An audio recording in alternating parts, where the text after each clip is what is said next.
Good afternoon বন্ধুরা, তোমরা সবাই কেমন আছো? আর এখন আমি চলো কী রান্না করছি তোমাদের দেখাই।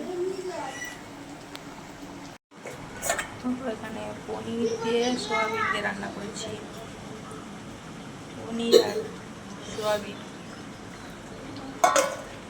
আর এখানে কুঁদরি দিয়ে চিংড়ি মাছ বাটা। কারা খেয়েছো কেন জানি না, আমি ফার্স্ট টাইম আমিও করলাম।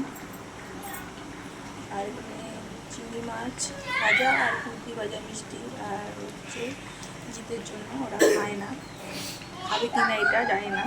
আর এখানে লাউ শাক দিয়ে কাঁঠালের দানা দিয়ে ডাল, এটাও নতুন আছে করলাম। আর স্যালাড। পছন্দ কি দেবে, চলো খাবো এগুলো।